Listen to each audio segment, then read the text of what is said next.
Ganda nito, oh. Sana maging successful yung pagbebenta ko ng damit noon, ha? Mahal, ang dami nating ibebenta mamaya. Manifest natin na makabenta kayo, Nay, para makaahon na tayo sa kahirapan. Hindi ako makapaniwalang nabili ko na yung pangarap kong tig 200,000 na relo. Wow, ang ganda niyan, Tay. Anak, tignan mo to binili sa akin ng tatay mo. Diba ang ganda? Hala, di ba mahal yan, Nay? Mas mahal pa to sa bahay ng kapitbahay natin, no? Magbebenta ulit kami mamaya para mas marami tayong pera. Anak, binilang kita ng kotse. Gamitin mo to pag pupunta ka ng school, ha? Ha? Tay, di ko naman po kailangan ng kotse. Kaya ko naman po mag-commute. Gumastos pa tuloy kayo. Dami mo naman sinasabi, anak. Sige na, puntahan mo na sa labas. Wow! May sarili na ako sasakyan. Wow, ang ganda naman ng bagong kotse mo, Scarlett. Ay, salamat po. Hindi ka ba nagtataka, Scarlett, kung bakit ang bilis niyong yumaman?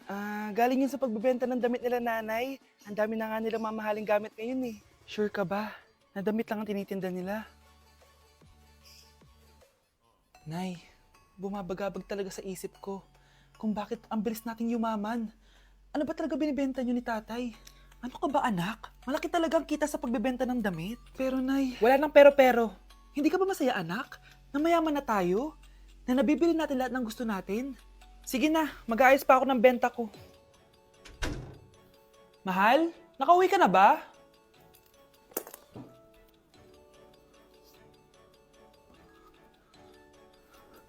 Ano ba talagang laman nito? Nagbebenta sila ng laman loob ng tao. Wow! Sobrang ganda, mahal! Buti naman nagustuhan mo, mahal. Nga pala, kinuha ko na yung laman loob ng kapitbahay natin. Si Rosa? Malaking pera na naman to. Mahal, hindi dapat malaman ni Scarlett to, ha? Ano yun? Nasaan yung ledger? Nandito lang yung kanina. Ba't mo winala yung ledger, mahal? Nandun lahat ng mga sikreto natin. Sinong tao dyan? Wow! Anak, di ako makapaniwalang may pinapatayo na tayong bahay. Nay, deserve natin to. Ang tagal niyo din to pinaghirapan. Ma'am, saan ko po ilalagay itong mga semento? Doon na lang sa gilid, kuya. Sige po, ma'am. Excited na ako matapos tong bahay natin, anak. Saan dito? Hoy, huwag ka pupunta dyan! Grabe nangyari sa kanya. Naman siya. Ba't ang daming tao? Engineer, anong meron? Ma'am, yung isa sa mga trabahador namin, nakuryente tapos natabunan ng semento. Ayun, namatay. Ha? Paano nangyari yun? May nag-utos ata sa kanya na ilagay yung semento sa gilid. Madami live wire dun eh. Ay.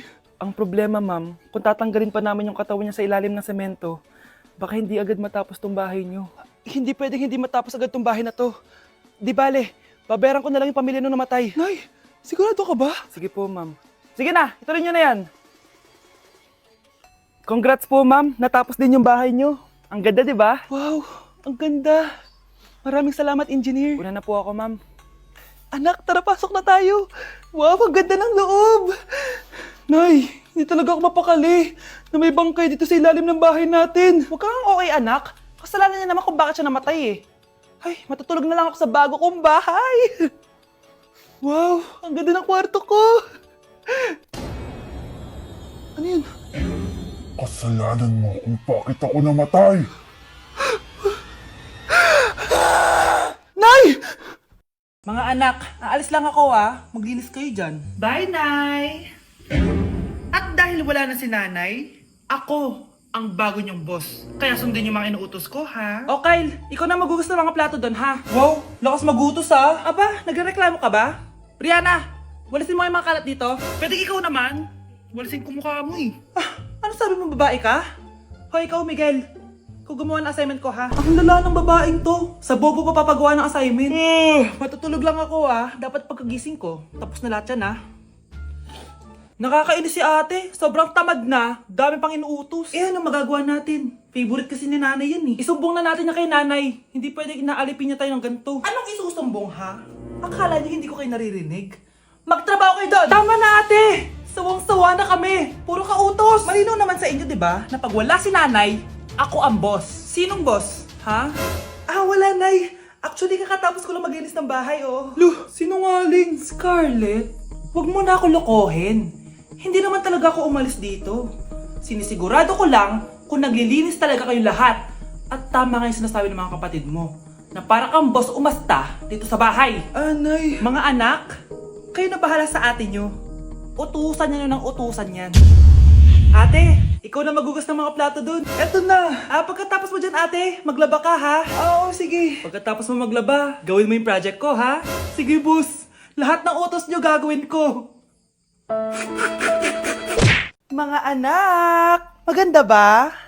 Mawawala ako ng 3 araw ha? Nay, kailangan ba talaga tumuloy doon? Importante yun anak. Minsan lang ikasal yung kumare ko, no? Tsaka sa Cebu siya gagawin, di ba? Shala. Basta Nay, mag-ingat ka ha? Oo naman anak, huwag ka mag-alala.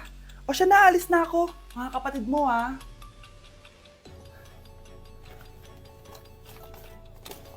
Saan yung wallet ko?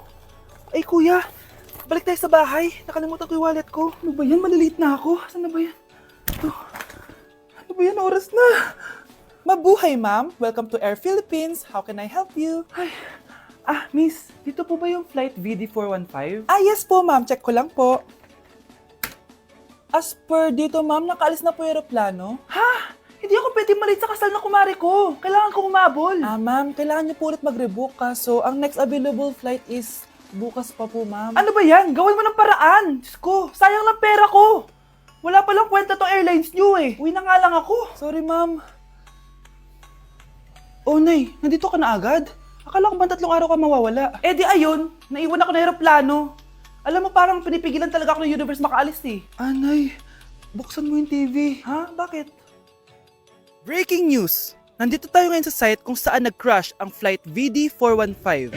Ayon sa mga otoridad, walang nakaligtas sa mga pasahero nito. Kaya pala, kung nakasakay ako dun sa aeroplano na yun, patay na ako ngayon.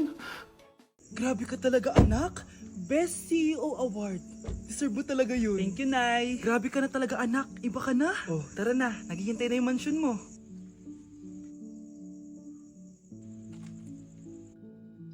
Hoy, ikaw. Wala ka mararating sa buhay. Alam mo kung bakit? Kasi mahirap lang pamilya mo. Ang malas mo naman, pinanganak ka mahirap. Akala mo ba makakaahon kayo sa kahirapan sa pag-aaral mo?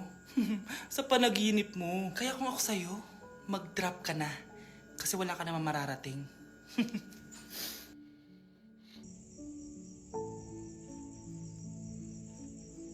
Tara na, Nay. Grabe, ang pangit ko pala dati nung bata ako.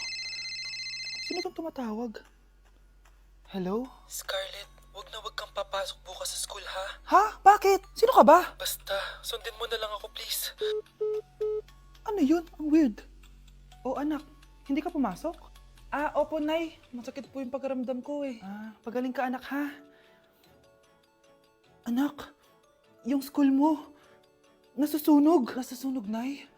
Totoo nga yung sinasabi ng caller kanina. Grabe. Buti na lang, anak, hindi ka pumasok sa school ngayon.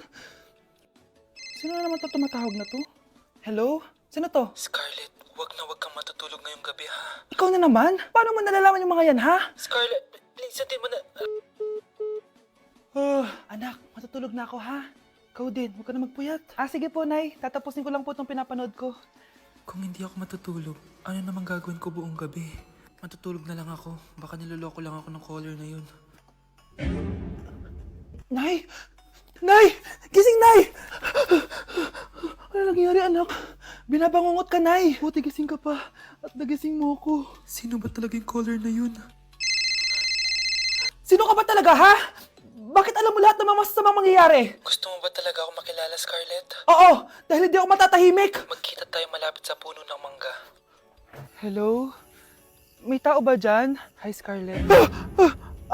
Ikaw ba yung caller? Gusto mo ba talagang makita kung sino ako? Oo. Ako ikaw, Scarlett. Galing ako sa future. Ikaw ako? Kailangan kong ayusin yung mga nangyaring masama. Paano? Paano nangyari yun? Basta, Scarlett, ayusin mo yung mga desisyon mo sa buhay, ha? Sige na, baka mahuli pa ako ng mga humahabol sa akin. Sandali! Sino humahabol sa'yo? Wow! Gising na siya! Ang pala mo nandito sa bahay. Nay, wag ganyan please. Alam mo, bilib din ako sa'yo eh. Wala na nga tayong makain, nagpabuntis ka pa. Buti pa yung anak ni Rosa, pag-aaral ay natupag. Nakakawalang gana! Yan, umalis ka! Diyan ka magaling! Kasalanan mo to! Sinira mo yung future ko! Ate, please, tigilan mo yan. Walang kasalanan yung bata. Hindi! Dahil dito, galit sa akin si nanay. Kaya dapat mawala na to! Ate, wag! Ate!